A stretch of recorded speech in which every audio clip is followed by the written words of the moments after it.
So this is the class number 20 of the advanced steel structure. It is 2020-03-25th, and we are looking at this point here, which is something we left off from yesterday. So for the yesterday, we derived the expression of we try to find the moment that caused the lateral torsional buckling of the beam, and well, exclusively for a steel beam, because other sort of beam like concrete, it is way too rigid and the stability is not the issue. So the derivation we made yesterday covers the cases that the beam cross sections are not going to warp. Not going to warp, we have the following sections. So you have the perfect shear flow. Okay, the shear flow can just go around, so it is continuous. Well, if it is just the tube, but you have the cutting like this, then you don't have the perfect shear flow around the tube, so you're gonna have the warping. So this is the case where the warping is not possible. What we actually want to figure out yesterday was the M naught. M naught is the applied moment at both ends. We consider this case because it is very simple for the engineers. Well, in a view that the differential equation is so simple to solve, if we look into the case where the moment diagram is not uniform, like this case, you might end up having to solve this problem using the numerical methods. So it is going to be the pain for us, and yeah, for engineers. So that will be the way to cope with the cases where the bending moment diagram is non-uniform. But we start from this case as it is going to be the worst case scenario, having the uniform bending moment throughout. For other cases, generally it is less severe. So we come up with this model of the beam subject to the M naught, and M naught causes the instability issue to the beam. So when the beam loses its stability, it goes laterally and it goes also torsionally. The lateral, well, that is why you call it the lateral torsional buckling, right? Lateral torsional buckling, or we're gonna see the LTB, that stands for lateral torsional buckling.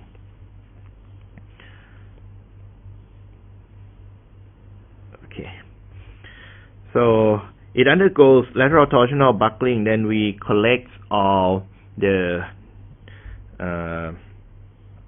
relevant motions of the beam. That includes the three major parts, which are vertical deflection. So if you want to look at the vertical deflection, you look at the elevation view. The elevation view over here, so if I just remind you, so this is going to be your eyes looking at this view. You're gonna see the beam deflects downward, and we cast the equilibrium equation.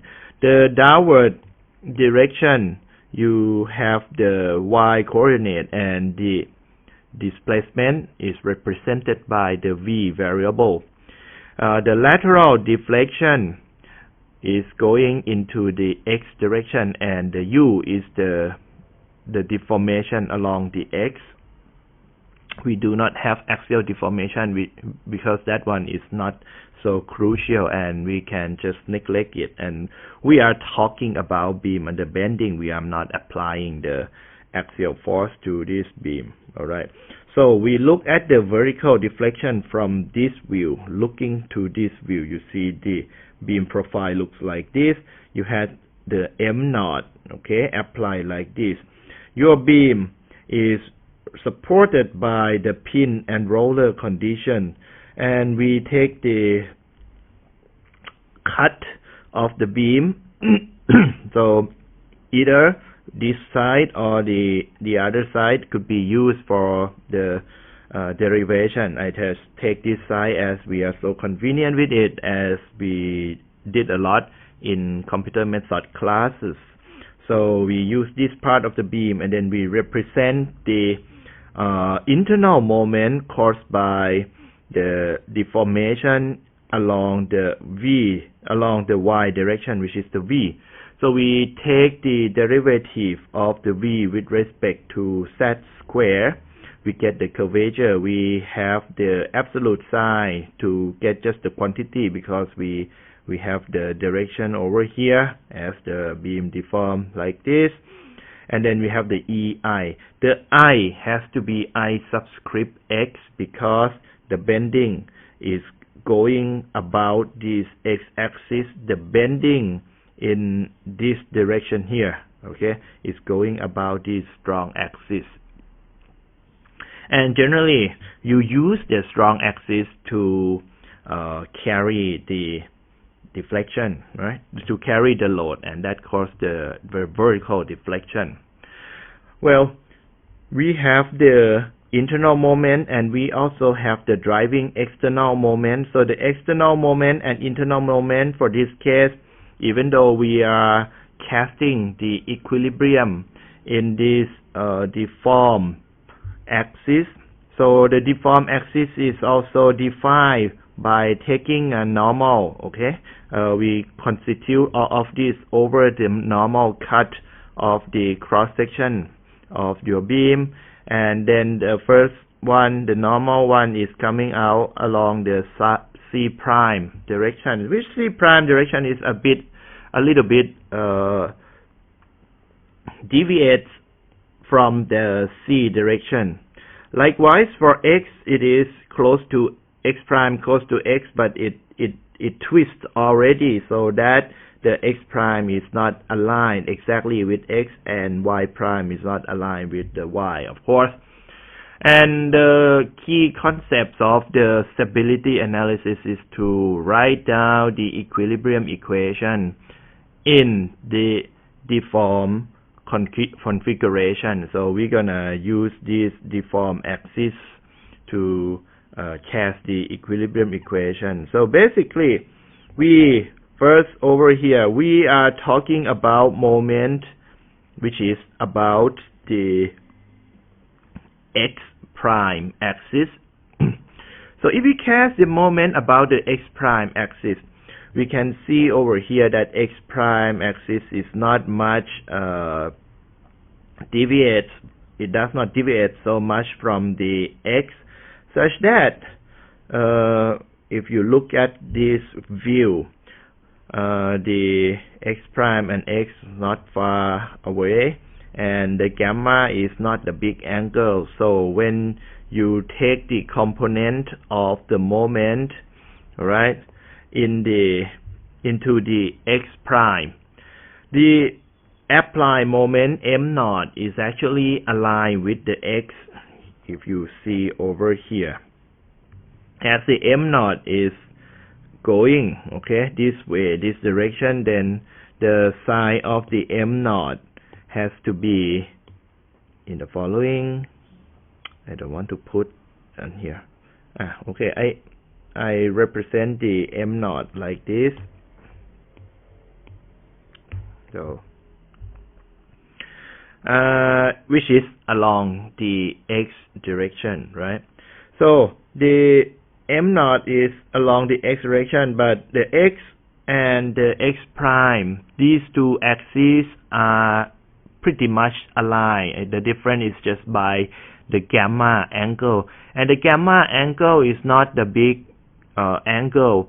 So for a very small gamma value, well, of course, this is still some assumptions posed in this derivation. We are doing the nonlinear geometric analysis, but this is not all the way to the full-fledged large deformation nonlinear geometric analysis. So the assumption like as a gamma is very small, then the sign gamma is approximated to be gamma is adopted over here.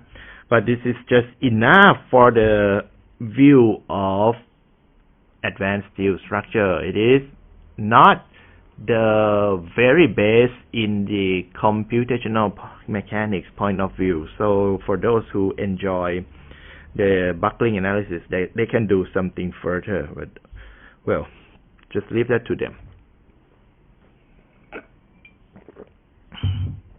Okay, so we cast the equilibrium equation that is between the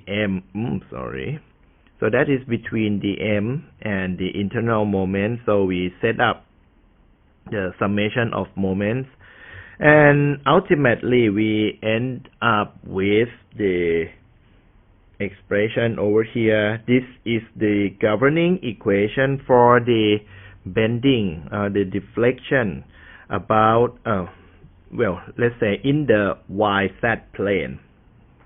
Okay, and then we come down to here where the lateral deflection is investigated. And yesterday we had issue about the well, the setup of the moment and the sign convention. So okay, I promise that I gonna come back here and explain more clearly. So as we stick with this piece, okay, I write down the moment M naught like this.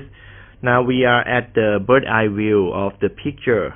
Okay, so that means I am looking from this here, my eyes is here, and then I'm looking downward like this, and then what I see is this picture. You see the rotation restraint, so we do not allow the twisting, okay, at both ends of the beam. But the moment, as we look from the top view, so we're gonna see this line. This is the right hand screw rule. So we're gonna see this moment, okay, represented by this one. So M naught is given by this. So you're gonna see the moment going into the opposite direction to the X. So as it goes to the opposite direction like this, I draw the M naught. This is the X, okay, and then take a look from this view. So I look at this cross section. I should move the eyes to here. So the eye is looking at this cross section. The cross section I draw over here is undeformed cross section. It should be the deformed one, but I told you the notepad doesn't allow me to go with this little angle. So okay, I just keep it here just for reference that you're gonna see something pretty much like this as the cross section which will cut. So the eyes looking at this cross section see this one. So the sign switch from yesterday, that remark that Sivaram raised yesterday. It is just the double point of the negative and negative, so it turns out to be what we want again still. Right, but anyway, the M naught, so from this view you're gonna see M naught pointing towards the right, whereas the X is pointing towards the left. And now we take a look. So the moment here, which is caused by the internal moment, this is the internal moment that help restrain the steel beam against the lateral deformation or lateral buckling, if you want to call it that way. So the lateral buckling is restrained by this moment. So this moment, if you look from this view and you apply the right hand screw rule, your thumb is going to go out of plane. Out of plane means out of my iPad to my eyes, or well, out of the screen to your eyes. Alright? As it goes this direction, you just imagine your thumb is going up and your thumb is pointing towards this direction if you look from this view. Right? If you look from this view, you're gonna see your thumbs up. Okay. So your right hand thumb's going up with the magnitude which is given over here. The negative sign here is used to normalize the sign of the second derivative of u with respect to z squared. This derivative is the approximation of the curvature, that we know that it is not 100% as in the computational mechanics point of view for those who enjoy working with really large deformation. We have this part constitute, and then the M naught is going to this direction. As M naught is going here, then we take the component of M naught to be down this way. Previously, if you stick yourself with the original axis, which are X and Y, you will not have any influence of the moment to the lateral bending or lateral deflection, right? The thing is that if your system is still elastic and stable, you apply moment this way, then it will not bother the other axis. But the thing is that when your structure loses the stability, that twists your local axis at the point to go like this, and then you have some little component of the M naught going down into the Y prime direction. That's the point. That's the problem. So the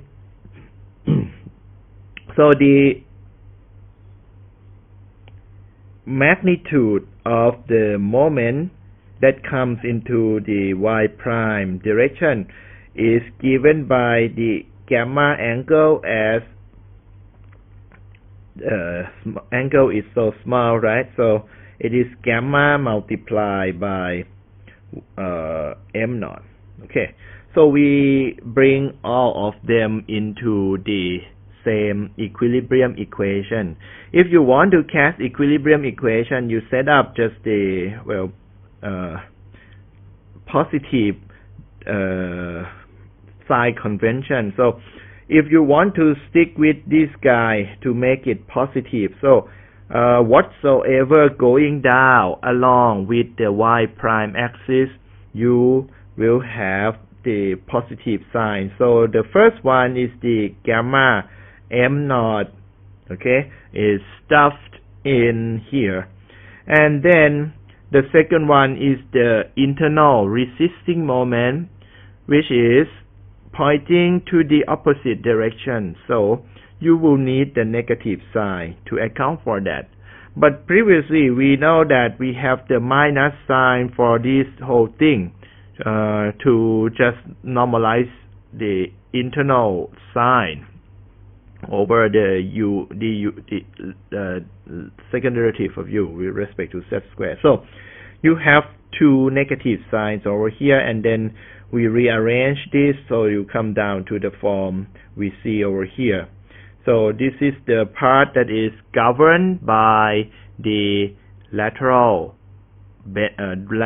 deformation or lateral deflection of the beam. And then we talk about the torsional deformation. So yesterday it was so much about the writing things down, but today we see the more about the big picture.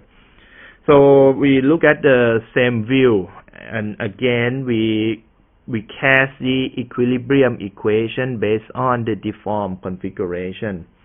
And now we are talking about torsion. So if you look at the torsional effect, well, if you look at the bar under torsion or the beam under torsion, which is just pretty much alike for this case, but with either bar or beam, the angle that change, okay, so it is the delta gamma. You used to you are familiar with the theta equals to TL over JG, but for this case here, the total change of angle measure or compared to the support that restrain against the rotation is given by the delta gamma.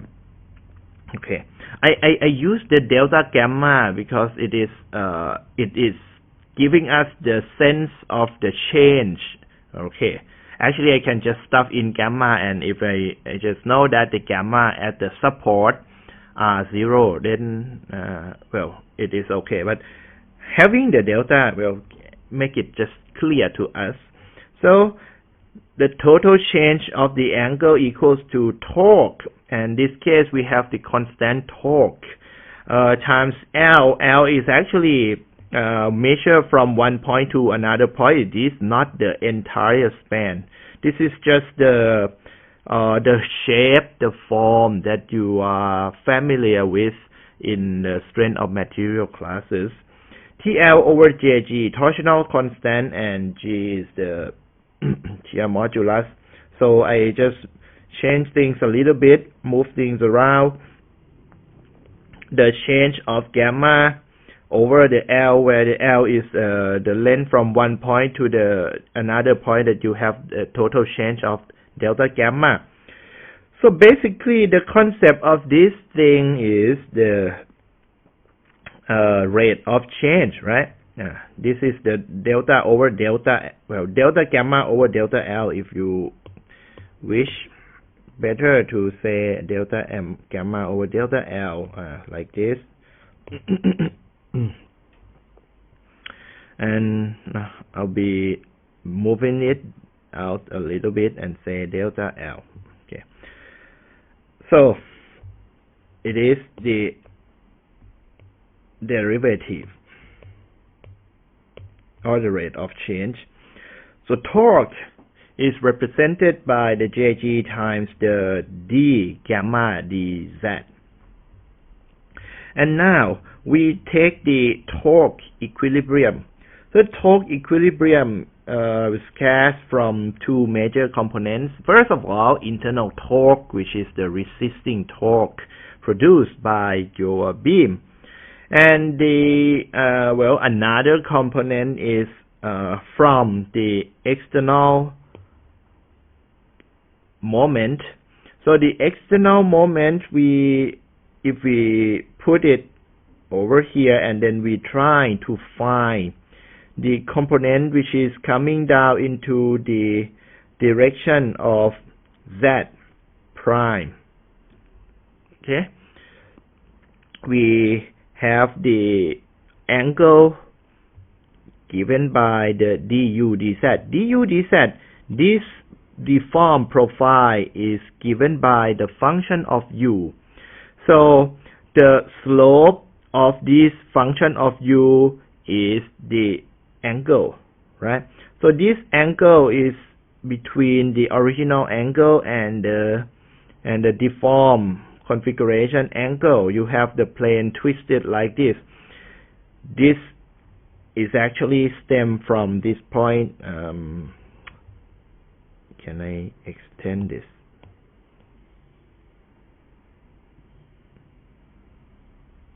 Okay, so if I want to write, then it is this one. This is the angle that I mentioned. So we take this angle which is coming from the derivative of the deformed profile along the u direction, and that is with respect to the z coordinates. We get the angle and then we can draw the angle in here and also in here. So we have these two angles, well, three angles, whatever. But now we can take the component of m naught into mz prime direction. So I'm gonna put it in a little bit. Mz prime, basically it is equals to the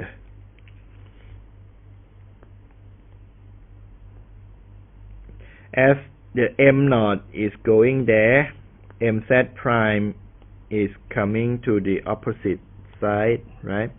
So mz prime is given by the du dz, but we have the negative sign there. The negative sign there just account for this the sign over there, and then multiply by m naught. Okay, so the mz prime, which is actually the torsion, it is going along the axis of the beam member. So the magnitude of torsion, and it is added up.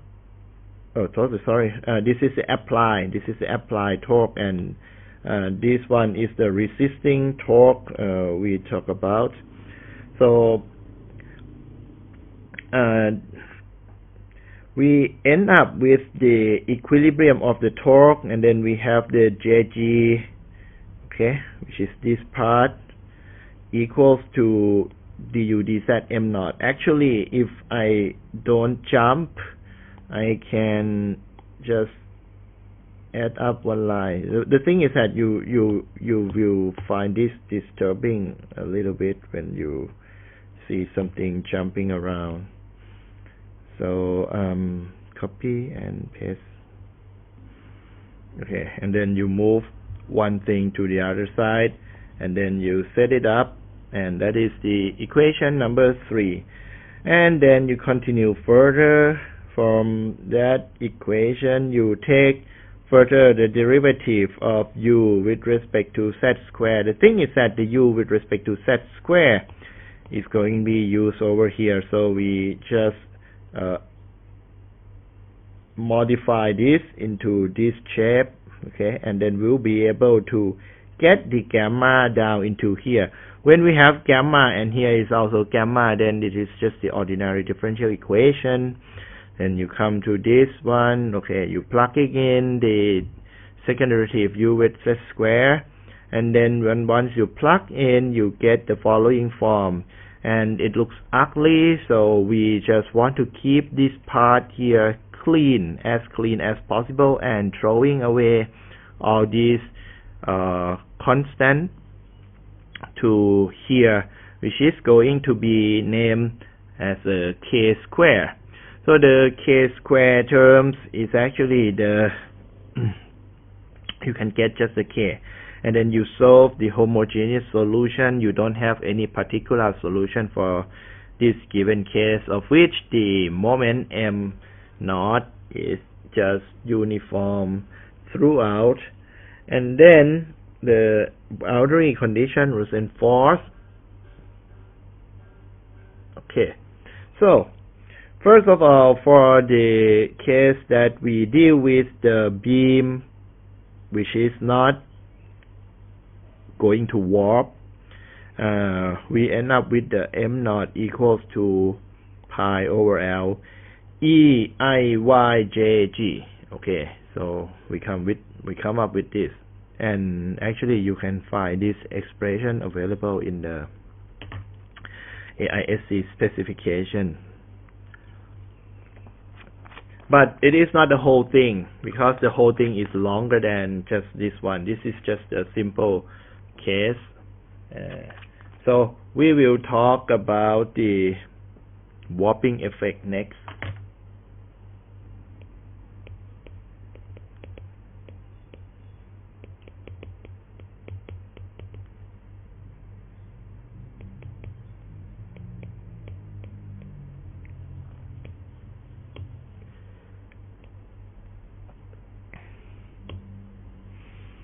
So when your cross section is not the closed cross section like the tube or like just the simple plate, the beam is actually going to warp.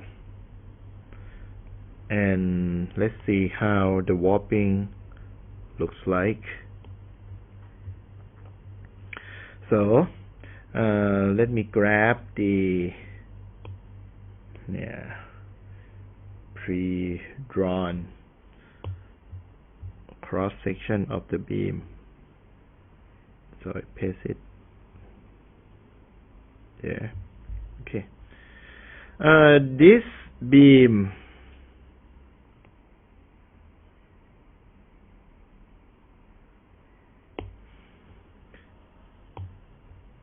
let me this looks small. Okay, let me enlarge it up.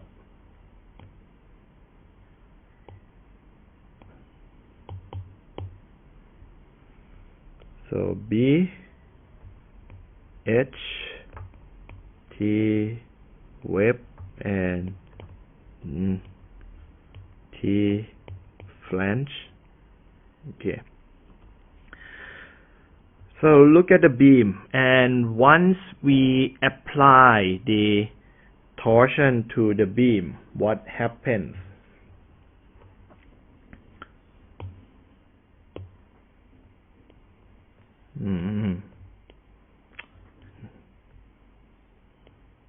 Okay, and then we have the torsion apply like this.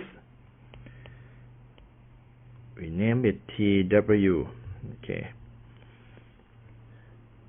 the warping. Okay, so the blue line is the undeformed configuration.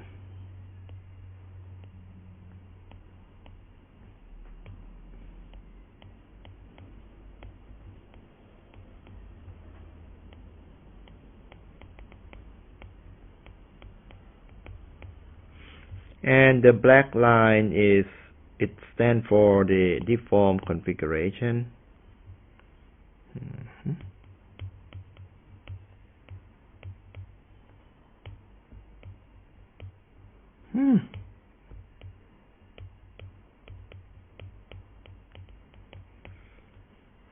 Now the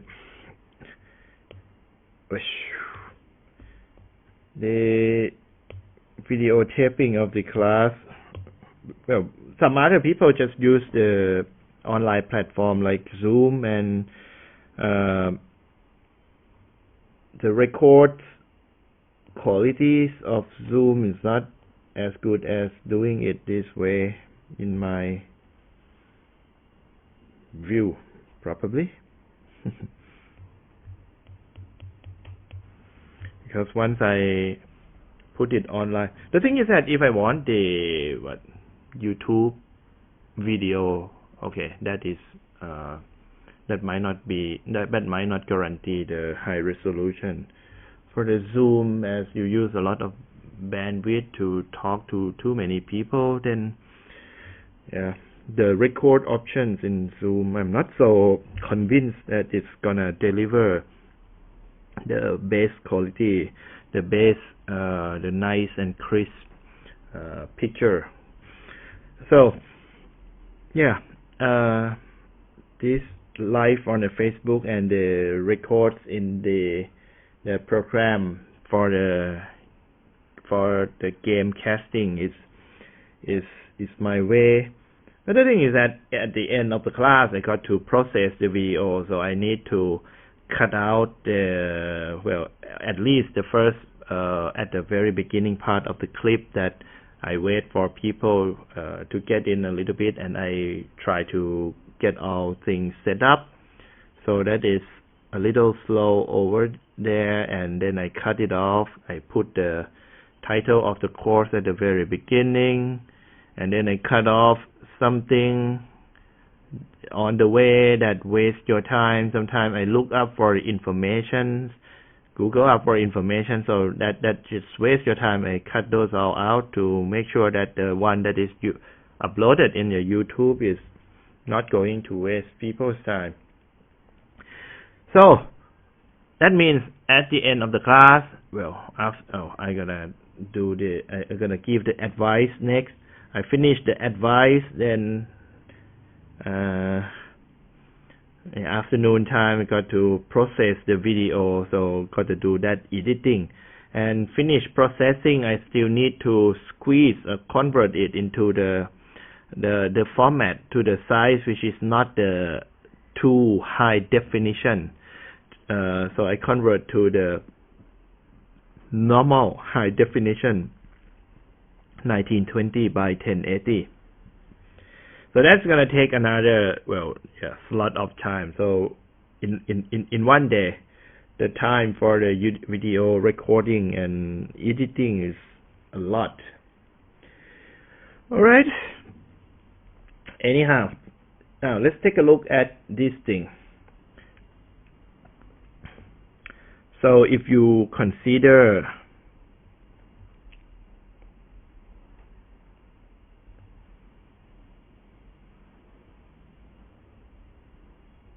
this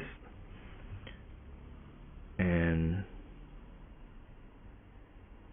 the same thing, I just want to show you this plane. So this plane that is associated with the lateral deformation is given by XU, and the other one is the Z direction.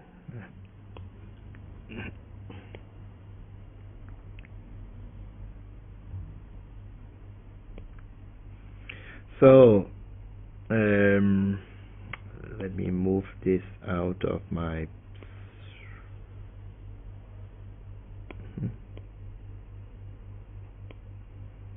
okay. So if you take a look at what happened, the mechanism that is used to resist the torsion applied to the beam, of which the cross section is not the closed loop like the tube, the mechanism turns out to be that you have the double bending mechanism. I just named it my way, but well, take a look. First of all, you see the top flange and you see the bottom flange. So when it is twisted, you see this black cross section deform accordingly. I just can explain this more clearly by the drawing of the cross section. So this is the original cross section, okay, and then subjected to the torsion, your beam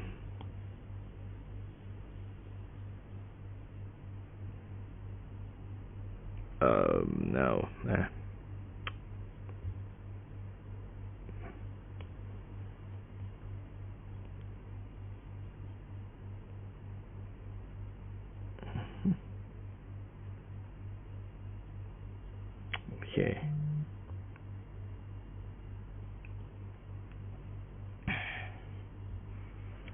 Oh, we have a Senate meeting this afternoon.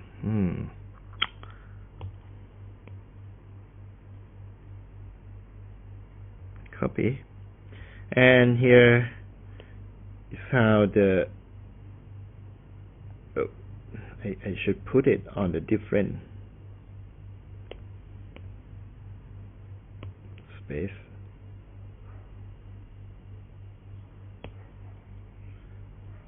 I don't know if you hear my dog barking.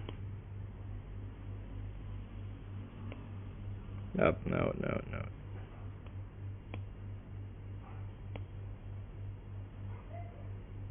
Yeah. Having a lot of fun being a dog.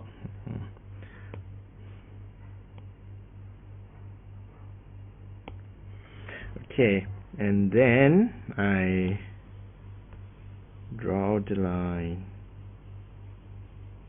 It's pretty much like this.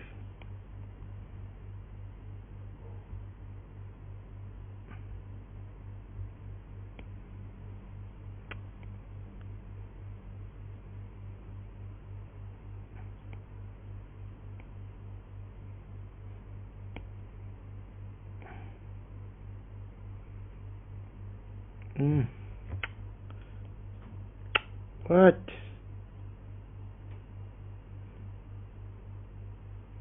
Okay, there it is. And should I put it on top? Yeah. So you're gonna see this deform.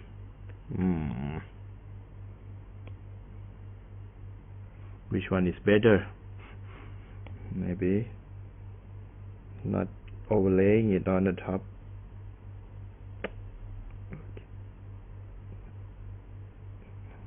Okay, just leave it this way. So this point here, as it is at the center, it doesn't move. So the part that moves actually the beam, the flange at the top and at the bottom.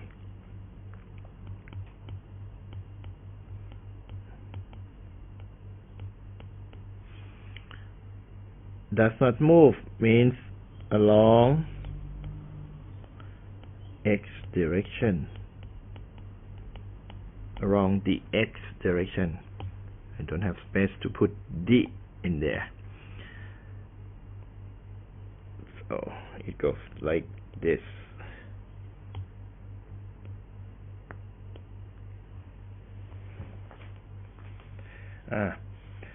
So now it explains what you see over here. Under torsion, then this part goes and this part goes like that. So basically, if you just disregard, if you just forget about the flange, because the the web, because the web does not contribute much in this, you see that you have two kinds of moment going on. So the first kind is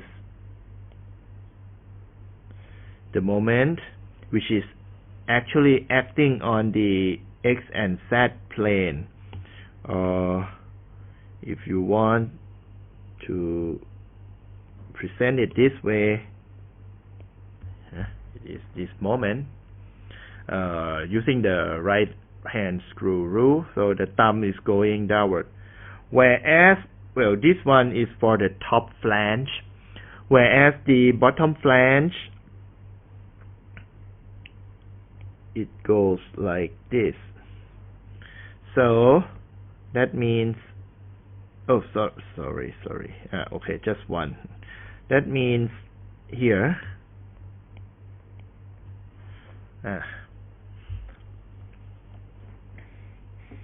so the right hand screw rule, okay, the thumb is going up for the bottom flange, whereas the thumb is going down for the top flange. So what is happening inside, if you see, it is like they both are under bending, okay, but they are just on the opposite side. The bending is on the acting to the opposite side. So what, as we know this mechanism already, let me ask you what actually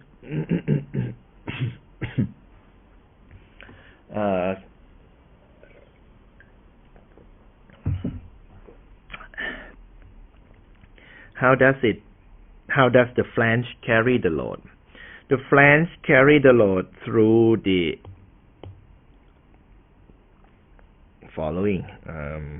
So if we consider just only one flange, and maybe it is just this flange, okay, so I take a look from this view. So the flange is going to show like this. Okay.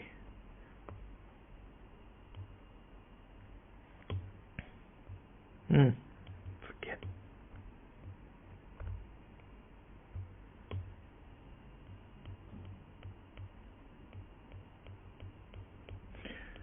the bending is acting in the lateral direction, so I know that you understand why this comes. The axis here is denoted by the y-axis, right? X is going like this. I made it the nice one. So X is okay, going like this. Y is going like this.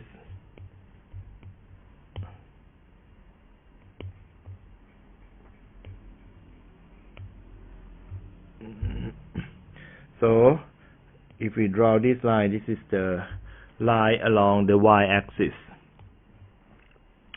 Now you have the resistance, the mechanism of the resistance produced by the top and bottom flange. It is the bending to resist the torsion. What you induce on each flange is bending, and from this bending, the axis that carries the bending is going on about this axis. So this is the I subscript y. The IY is used to carry the warping. So if we want to calculate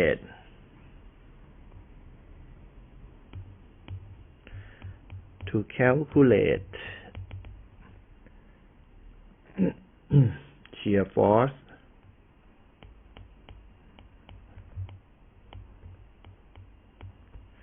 which is produced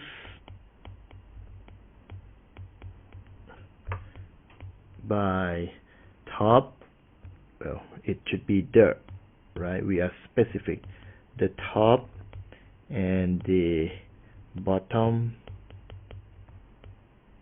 flange. Just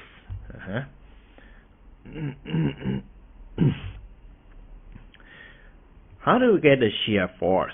The shear force is actually stem from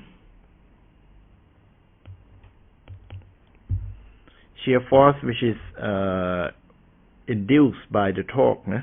Was induced, S is given by, shear force comes from the EIY. Okay, so as the top flange and bottom flange experiences the same mechanism, so you have the EIY multiplied by the what? Second derivative is curvature. The third derivative, you get the shear force when you are along with the EI. But the point is that it is the derivative of what with respect to what?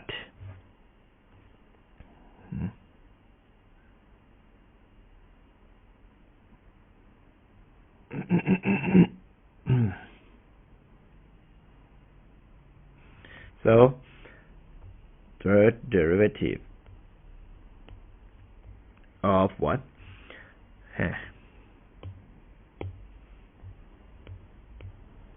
U, right? You are having the deformation along your U direction. So either top and the bottom, as I showed you, you are having the bending, and this the behavior, which is the in plane behavior, in X and Z plane behavior. So third derivative of U with respect to what? Z.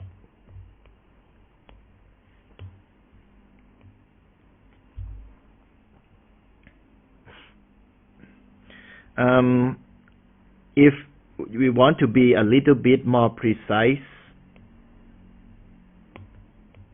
the I, yes, it is IY, but it is I of the flange. Oops.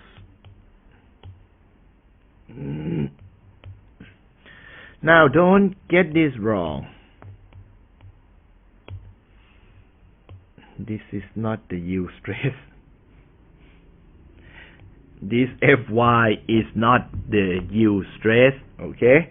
It is representing, it is indicating that you are talking about the flange and in the y direction. F stands for the flange and y stands for the y direction.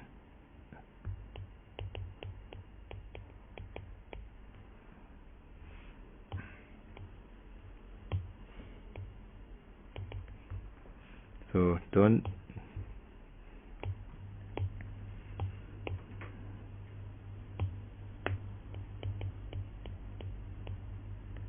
okay. EIFY third derivative. Okay, where the thing is that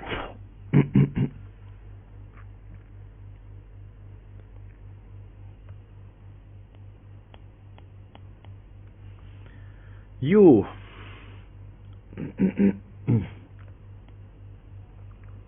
is actually tied up. Now we talk about the U which is not, you can see this picture, we are considering only the warping effect, so you don't see any lateral buckling. So the U I mean for here, just for here, includes only the deformation along the x direction which is caused by the warping, okay? And it is then correlated to what? If you see this warping, when I talk about warping, I think of Whopper. Yeah. Say goodbye to Burger King for a while. Lockdown. Actually, Whopper, I'm not that big fan. Professor Penning is the big fan of that, I think, because I sometimes see him grab the Whopper from the Burger King for his lunch.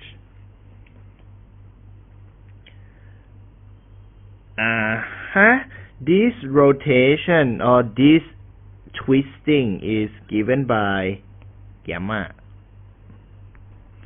So when you want to figure out how much the top and the bottom goes, you can use the gamma along with the information as follows.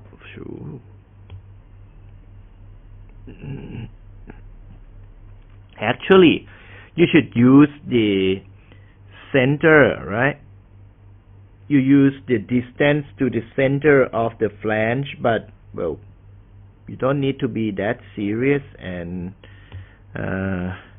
if you want to be more precise, go ahead. Well, I would not.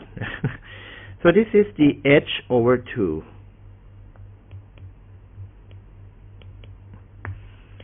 So this displacement u along the x direction is going to be the gamma multiplied by h over 2.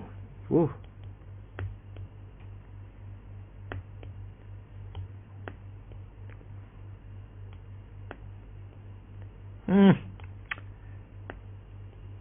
Okay, now it is perfectly straight, and same for the top part. Okay, so the u magnitude is determined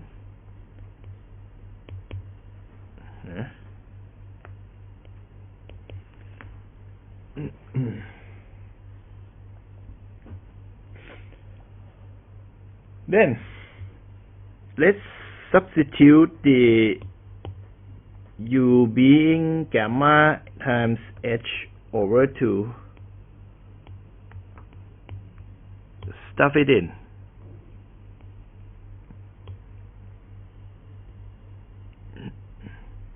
So S is equal to EIFY times the gamma h over 2. The h over 2 has nothing to do in the derivative because it is just the constant value, then you have the third derivative of gamma with respect to the CQ.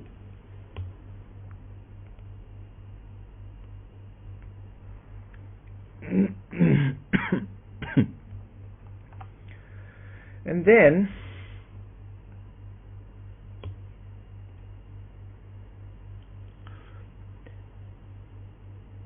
the TW, the torque. We want to relate everything all together, so the torque is going to be related to the S, which is the shear, and the shear is related to the displacement U, to the gamma, which is the rotation. So torque TW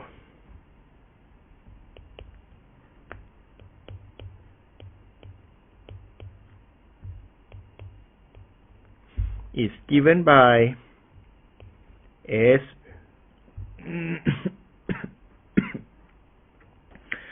okay, S is a shear force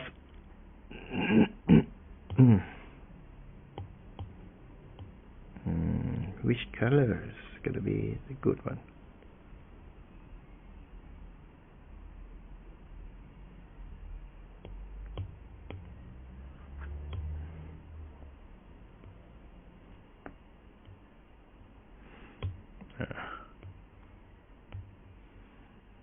So this is your shear force.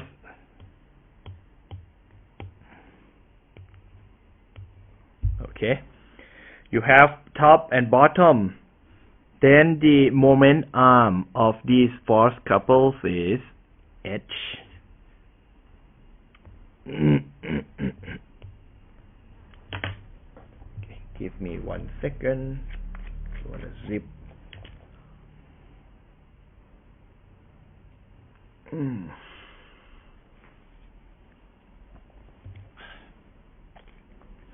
As soon as I talk, then I cough.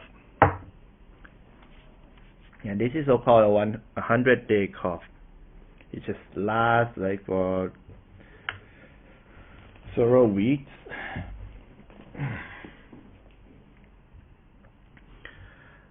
And then I substitute everything back in. So the S is known to be E IFY. What is it? IFY. If you have the given dimension TF thickness and this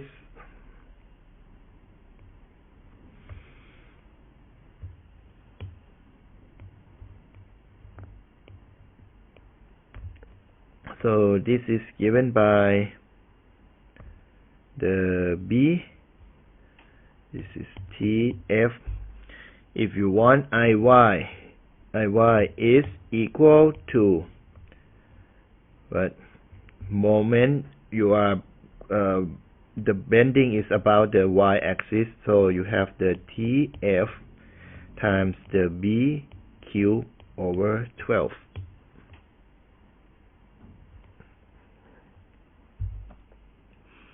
So TF B cubed over 12 is going to be coming in TF B cubed over 12 multiplied by H over 2 third derivative.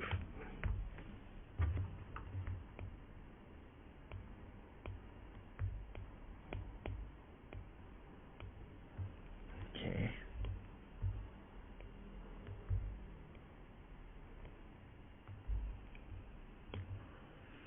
And times H for another one. So I can copy this and arrange them up.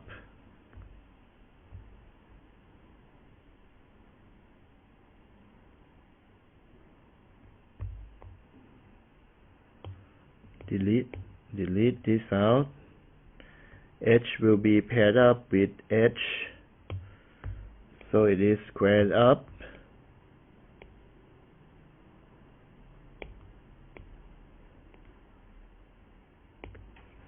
Okay.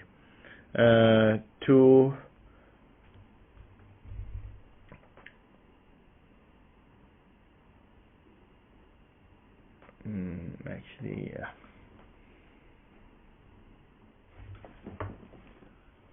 I don't need to expand it out. Well, let's just keep it there. So this is 24.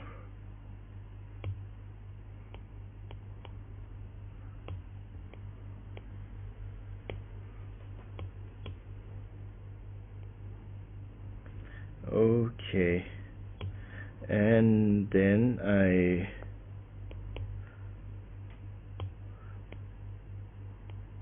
welcome you all to a new guy over here.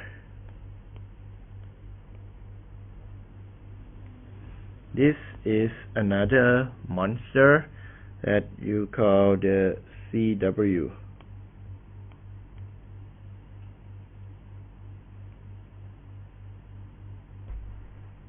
Okay, warping constant.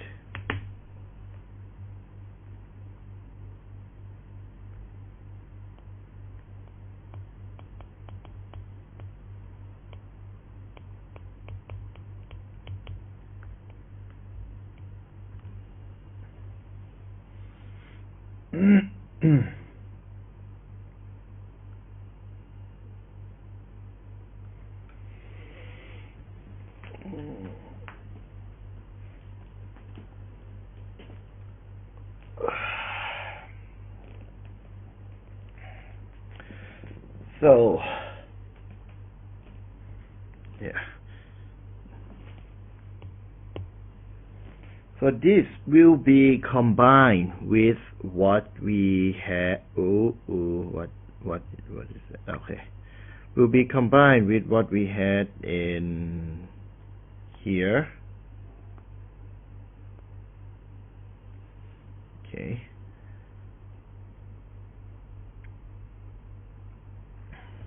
So the equation we had in the number 3 here, it has not account for the torque which is caused by the warping. The relationship will be included.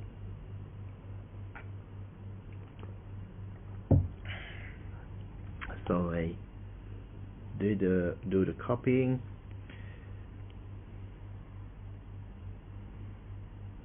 Borrow it to here. Oops. To somewhere here first. No. Okay.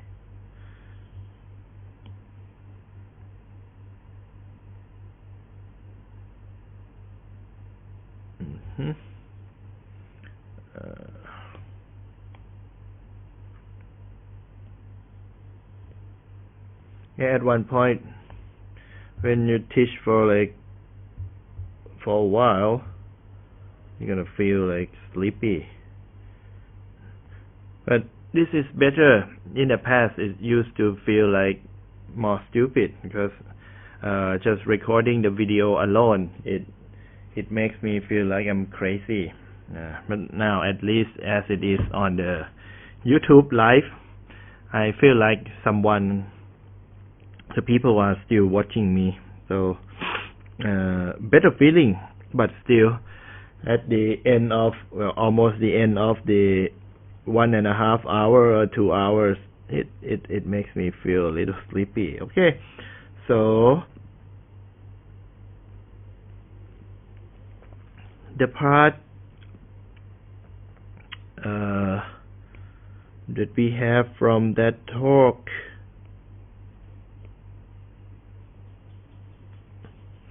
is going to come in here ECW, third derivative of gamma.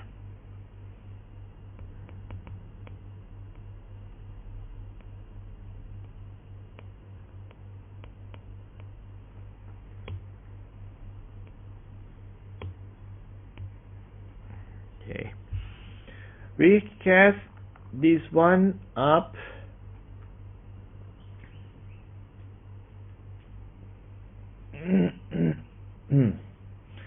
And then, if you recall, the du dz here is actually available there, so we still keep everything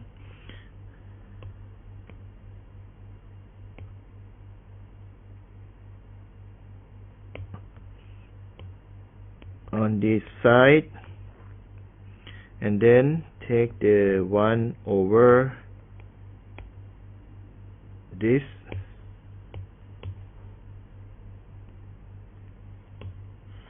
Okay, and we will put this into the EI y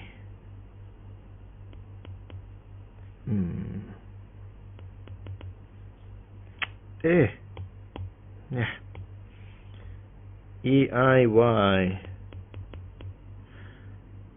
second derivative of u with respect to z square plus the gamma m naught equals to 0.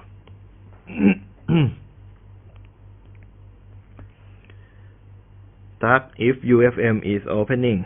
I see you watching.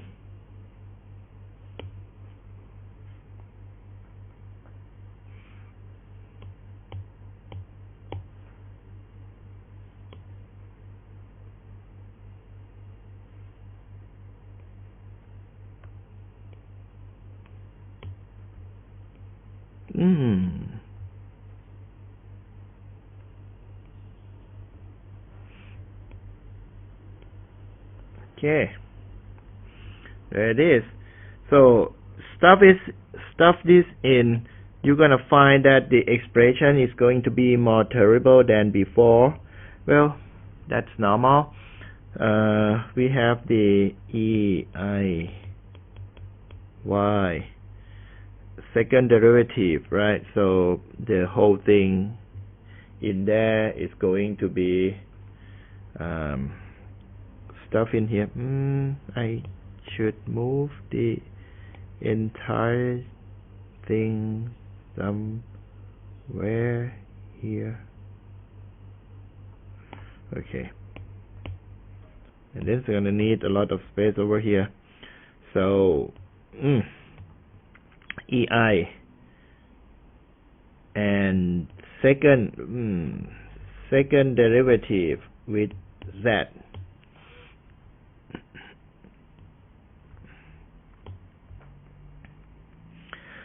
So I just take this entire thing,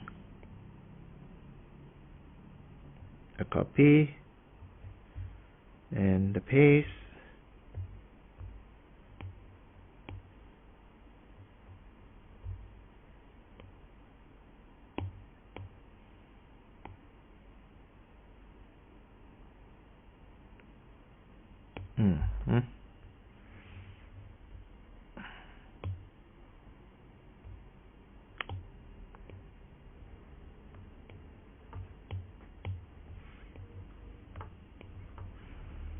The thing is that you have du dz, but here is the second derivative of u with respect to z square.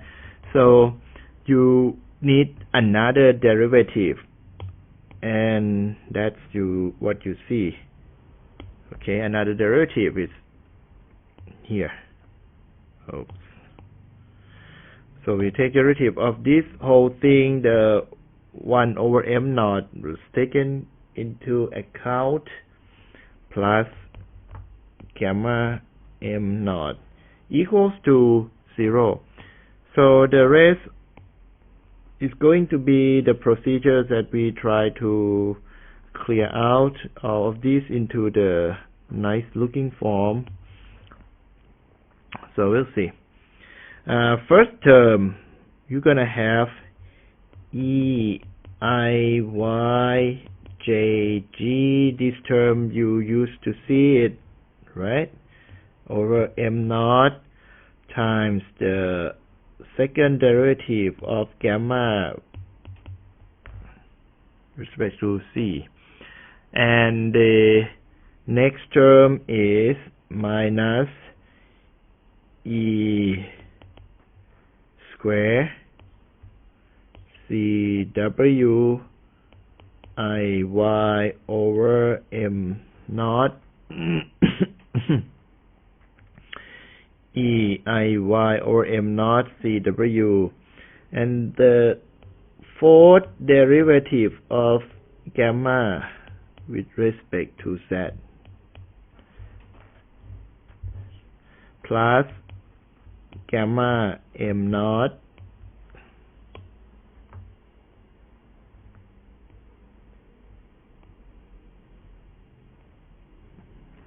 okay. A little more rearranged.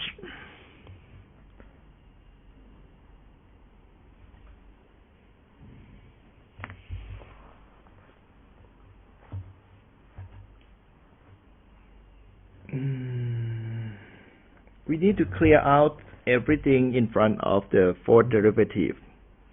So the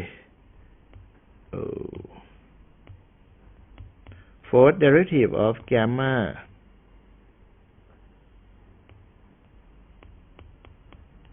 will be just cleared like this. That means M will be multiplied throughout and this will be divided. So the next one is going to be the minus M naught cancel out, E will be denominator. You're gonna have the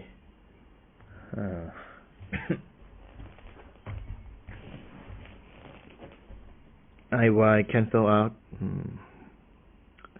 Let me EIY E and IY like this.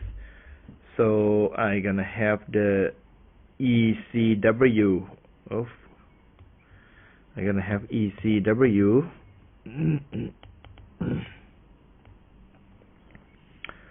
M naught cancel, divide by JG.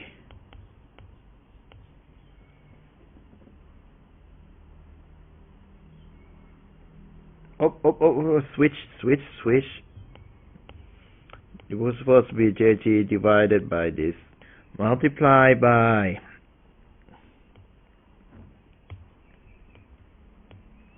second derivative of gamma. And what else?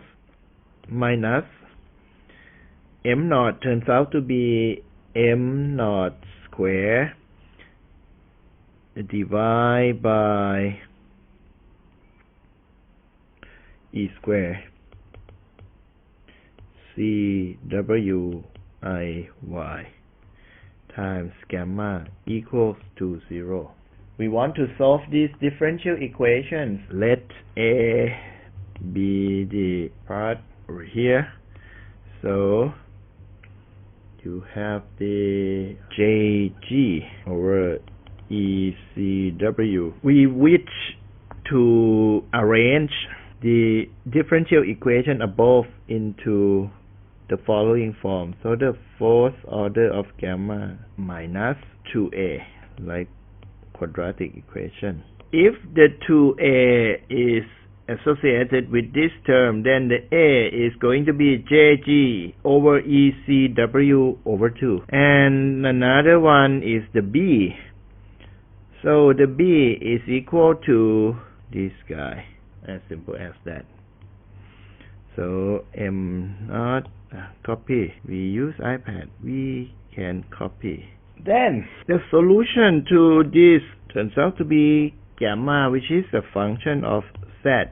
It is equals to A sine mz plus B cosine mz plus C e to the nz plus D e to the minus nz, where m is equal to minus a plus a square plus b square, b without square, and the n is given by just a minor. You have only a without the sign. So the point is that now we have the solution to this governing differential equation, but we need to enforce the boundary condition. And the boundary condition we are talking about here is a boundary condition that restrain the rotation. So if we look at the beam like this, we set the boundary conditions at both sides. So it looks like the support for the gamma is different from the support for the V. Okay, so we have this support for gamma, or the rotation or twisting, to be precise, twisting about the axis. So it looks like this. Then the twisting turns out to be only 0. Enforcing the boundary condition this way, the gamma naught, why the line is so thick, the gamma naught and gamma at z equal to L are all 0. And moreover, since there is no bending moment in flanges about the y-axis at supports. Since there is no bending moment in flanges about the y-axis at the support, that means, well, over here, the reason why I have to draw this, because I want to show you that this support does not restrain the bending moment in the flange about the vertical axis, y-axis. So if the bending moment in the flange in that direction is equal to 0, we deal a lot with the graphics. So we talk about this, and we talk about the vertical axis. So the bending moment I mentioned is this one. Especially if you take the cut at somewhere around the support. If you take the moment, or find you don't have the moment in both flanges around this point. The point is that the source of the bending moment is coming from the U, but the U we are talking about is the U associated with the warping phenomena. And this U is actually caused by the gamma, if you recall, right? The warping U come from the gamma. You have another U which is not the warping U. That's another U which locates at the centroid of the cross section, or at the let's say the neutral axis of this cross section. That U at the axis of the beam is the lateral deformation. That's the pure lateral deformation. But the U that is associated with what we are talking about now, which is the warping, that is caused by the rotation, the gamma angle. So since there is no bending moment in flanges about the y-axis at the support, I should be precise that this is the y-axis at the support, then you enforce the following second derivative of gamma. Since the U and gamma are ties up. U is equals to gamma times H over 2. They are ties up this way. So that results in, well, if we say that second derivative of U has to be 0, then the second derivative of gamma has to be 0 as well. And the Z, 0 and Z equals to L are going to be the location where you enforce the boundary condition. From the boundary conditions we enforce, we end up with the B equals to 0, C is equals to minus D. Basically just stuff everything into the gamma, okay, and the derivative. And then we end up with this one, A sine ML minus 2D hyperbolic sine NL is equal to 0.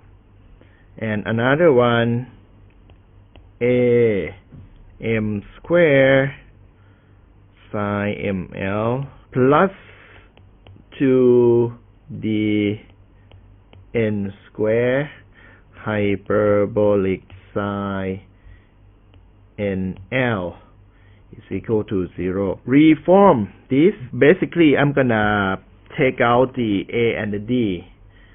So the expression turns out to be sine ML and minus hyperbolic sine NL, and down here M square sine ML and N square hyperbolic sine NL.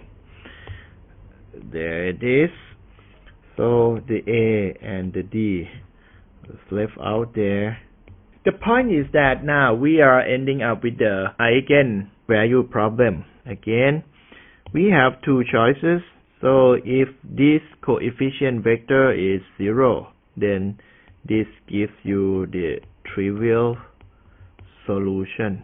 But if you try to get the non-trivial solution, you need to set determinant of this matrix to 0, and then you'll be able to find the root of the eigensolution. If you take the determinant, then you get the sine times n square hyperbolic sine NL minus 2 hyperbolic sine NL times 2 n square hyperbolic sine NL, and set it to 0.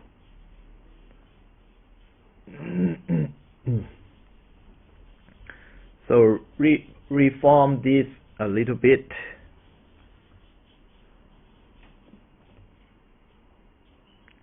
This is the sorry 2 sine hyperbolic NL, and this is M square, and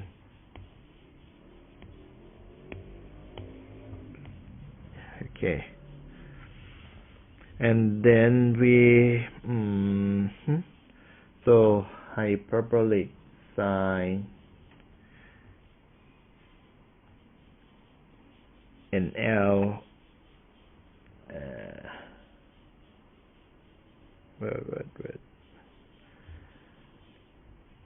sine NL hyperbolic and then sine NL hyperbolic. This is this is just sine, not okay. What is it? I just where is it from?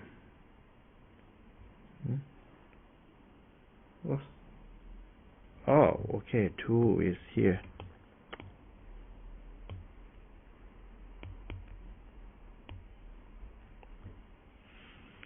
So 2 is here, 2n, and then minus 2 sine hyperbolic NL, that's right, and then multiply by m squared, then without 2,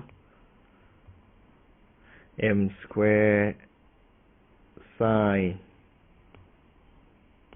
ml equals to 0. Okay, so we have the common factor. Well, 10:18, still have time. You have the common factor sine ml and hyperbolic sine nl. We take the common factor out, so we have the sine ml times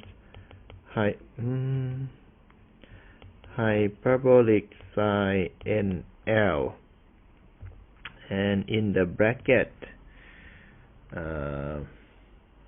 it is 2n squared plus 2m squared equals to 0.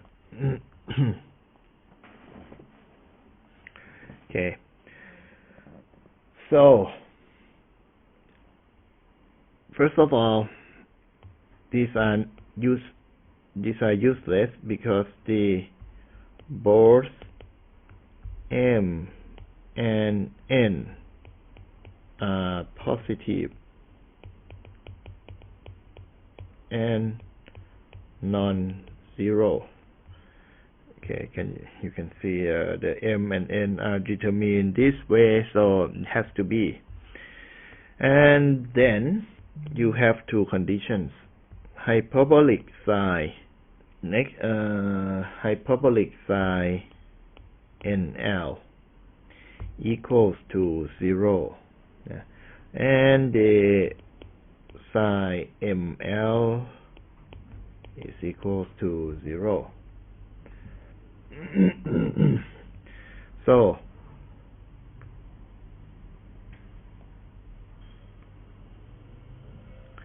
this hyperbolic sine nl is equals to 0. It will be possible only nl is equals to 0. Okay, like the hyperbolic function. And then we have these two contradicts to each other because n has to be positive and non-zero.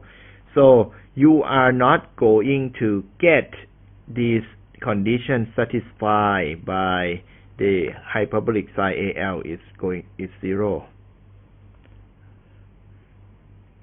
So not usable.